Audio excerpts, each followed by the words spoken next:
Here we go with the third video home treatments. But let's just check, how are you doing? If you're thinking, hey, I'm doing great, move straight onto the relax, release, onward and upwards video. You can always come back here later. If your overactive bladder symptoms are still really bothersome or you can't engage your pelvic floor, you may want to find out more about home treatments. However, I would suggest that you look at the relax release section of the next video now, because it will guide you through a total body and pelvic floor relaxation routine, and that can be helpful at any stage in the programme. We're going to focus on two different types of electrical treatments. The first can be used to treat an overactive bladder using TENS, T-E-N-S, stands for transcutaneous electrical nerve stimulation. The second can increase your awareness and improve the contraction of your pelvic floor muscles, and that's referred to as NMES, neuromuscular electrical nerve stimulation. Let's call it muscle stimulation. The device I'm going to use as an example is the Incontinence, as it can produce both TENS and muscle stimulation outputs. If you have symptoms of an overactive bladder and you've attempted lifestyle changes, but you don't really feel that these alone have given you the improvement that you were hoping for, then TENS is worth considering.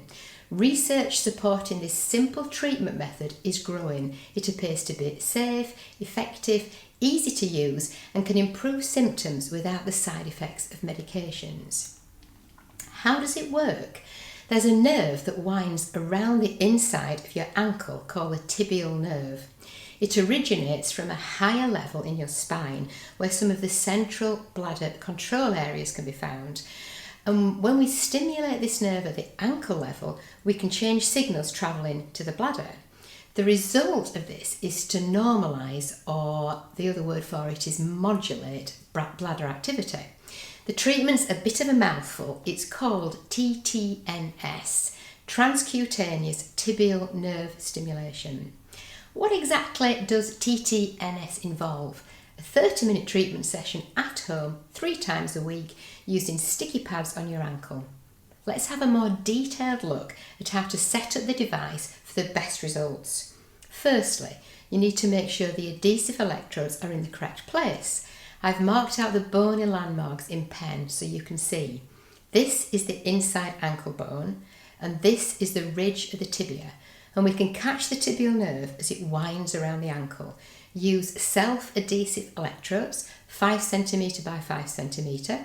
Take the lead wire with the red and black ends. The first electrode with the black lead wire sits in the hollow just behind the inner ankle bone. Trace a straight line going up from the back corner of the ankle bone, and you're feeling along the back ridge of your tibia. Place the second electrode with the red lead wire 3 fingers width up from the top edge of the first along the back edge of the tibia. The electrodes should be at least 1 pad width apart. Insert the end of the lead wire into channel A or B. The TENS output we want is the PC4 on the Incontinence device, as this delivers the frequency of 10 Hz and a pulse width of 200 microseconds. Switch on the device and look at the display. Press the program button until you see PC4. To set a 30-minute treatment time, press and hold the set button until the 10 Hz flashes. Press set again and the 200 microsecond will flash. Press set again and you'll arrive at the clock. Press the plus or minus button to reach 30 minutes, and then press the PRG escape button. Now you're good to go. Increase the intensity until a tingling sensation is felt down along the inside of the foot into the big toe and the second toe.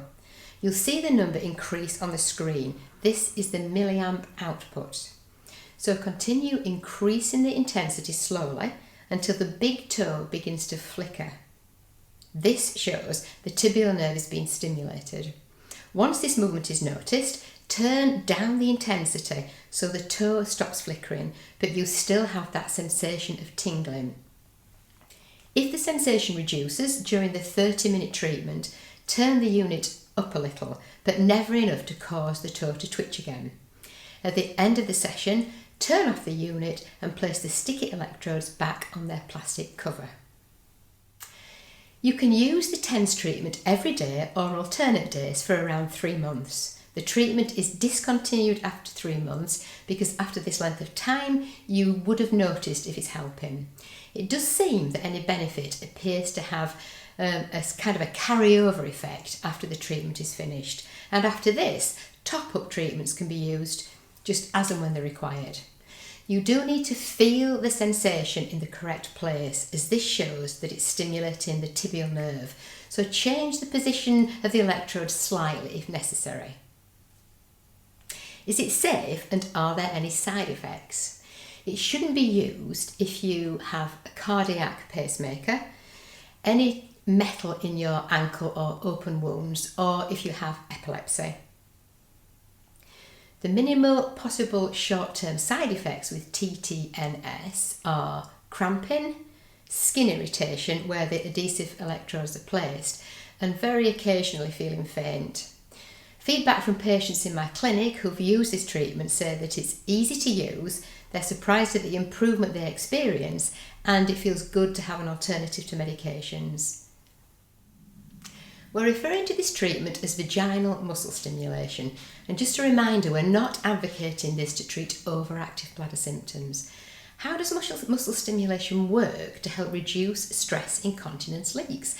Well, our aim is to have a strong, coordinated pelvic floor because gold standard evidence shows us that this will cure or improve symptoms of stress leaks, and some women need a helping hand to start this rehabilitation process, especially if they've attempted pelvic floor exercises before but found it really difficult to connect with the area, or perhaps any movement has just faded away really quickly.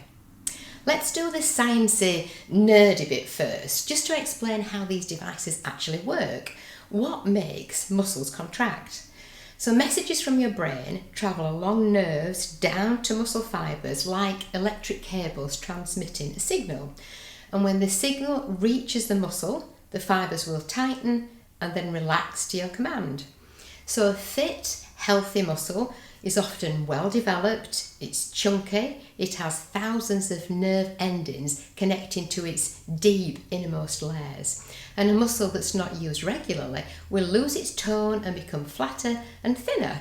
It can be difficult for our brains to activate our pelvic floor muscle because it's hidden inside, and weak muscles don't produce a lot of movement. Our brain may have not sent signals down these nerves for a long time.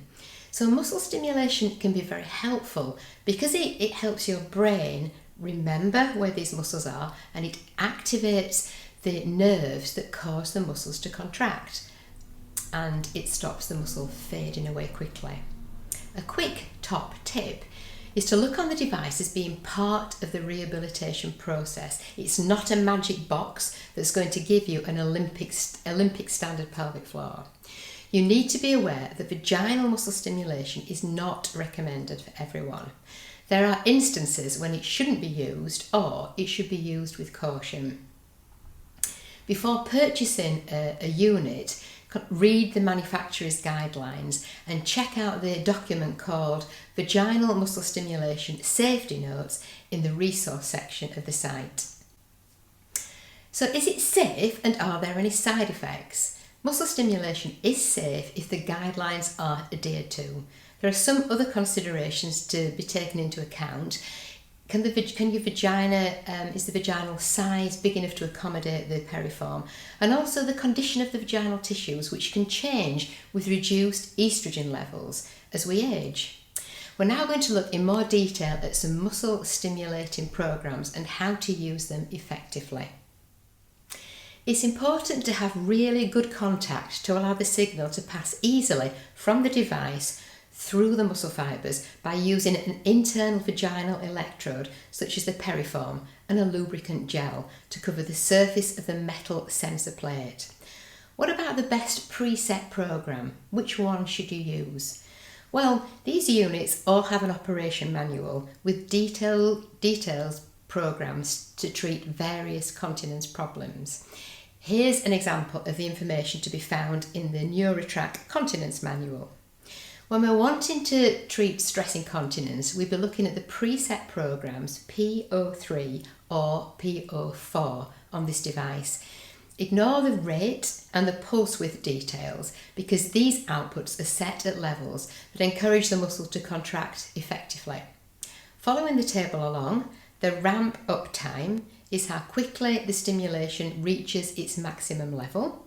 The work time is how long the stimulation is going to last, and the rest time is how long the muscle can relax before the stimulation repeats. The overall time is the length the treatment session will last before the device switches itself off.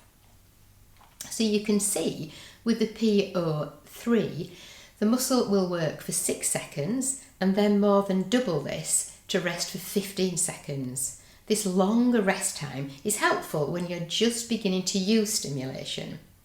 Now the program 4, P04, reaches the maximum output much faster. It has a work time of 5 seconds but a shorter recovery time of 8 seconds. So this program could be used when less rest time is needed as the muscle begins to get stronger. Let's go through a step-by-step guide to getting the most benefit out of the muscle stimulation. Step 1. Set the scene. Make sure you have everything you're going to need to hand, that there are batteries in the unit and the vaginal electrode is clean and dry. Choose a time of day when you won't be disturbed. Evening before bed is a good time as this allows the muscles to rest after their workout. Make yourself comfortable and definitely have a wee before you start. A good position is to lie down with your knees supported. Try to think of this as time out, when you're going to try and really reconnect with your pelvic floor. Make it a positive experience, something that you're going to look forward to and not a chore. Step 2, set up the unit. Connect the lead wire ends into one of the socket channels on your stimulation unit. Connect the pins to the end of the vaginal electrode. Cover the electrode plate of the vaginal probe and its tip with a water-based lubricating gel. Insert the probe gently into the vagina sideways so the metal plates sit on the right and the left pelvic floor muscles. Don't insert it front to back. Switch the unit on and look at the screen. Press the program button until the program that you've chosen appears on the screen. So that's P03 or P04. Now you're ready to start your treatment. Press the plus button on the side of the unit where the lead is inserted. Take it slowly. You will see the numbers on the screen getting higher, which means the intensity is increasing. What will you feel? It's a strange sensation, often described as a tingling, tapping or buzzing feeling. It's not uncomfortable, but it can feel a little odd at first, so take it slowly. Give your brain time to get used to this new sensation. You should definitely feel something. Now that's important because it's a sign that the nerves in your pelvic floor are working and therefore able to transmit an electrical signal. It varies a lot, but women often feel the first stimulation when the intensity registers around 20 milliamps. Now remember that these programs do have a rest and a work setting, so the stimulation will come and go. Once you feel that you're used to the sensation, then the next stage is to turn up the intensity to a level that will stimulate the pelvic floor muscle fibres. It often feels like an increase in tension in the area, and that's because the device is likely to be activating the muscle for you. You should not increase the intensity past 80 milliamps. At the end of a treatment session, remove the vaginal electrode and clean it in line with the instructions. Just using soap and water is usually advised. There are no hard and fast rules. It's important that you feel confident using the unit, so start with a short treatment time of around 5 minutes each day for a week, and this means you'll need to set a timer as the unit will be programmed to last longer than that. When you feel the stimulation coming through and the muscle tensing, try and join in. But don't join in with every single stimulation cycle initially, as this is likely to be too much of a workout. So try alternate cycles. Remember, a pelvic floor muscle contraction is the action of stopping yourself breaking wind and having a wee. As you join in, more muscle fibres will come into contact with the probe, so that tensing sensation caused by the device increases. The sensation must remain comfortable and it should never be painful. Success is not about pushing the intensity higher and higher each time. Your body may get used to the sensation and the stimulation will feel to fade. So if that happens, just increase the intensity perhaps by 1 or 2 milliamps to keep that strong sensation. And then gradually build up the treatment time over a few weeks to around 20 to 30 minutes alternate days. You're using the device as a training tool by practicing joining in with the stimulation for a minute and then allowing the device to do the work for you for a minute. Check your breathing technique, make sure you're releasing those pelvic floor muscles fully between contractions. An important top tip: the mantra is strong but comfortable for every treatment session. You're likely to find the intensity you reach may vary slightly each time you use the unit. Never go above 80 milliamps. How much do muscle stimulating units cost? Well, these devices are available widely across the globe, and a more expensive device doesn't mean it will be superior to a cheaper model. Use your newly acquired knowledge to be savvy and don't be seduced by fancy packaging and marketing tactics. Now, if you use a muscle stimulation device, does that mean you don't need to bother with your pelvic floor exercises?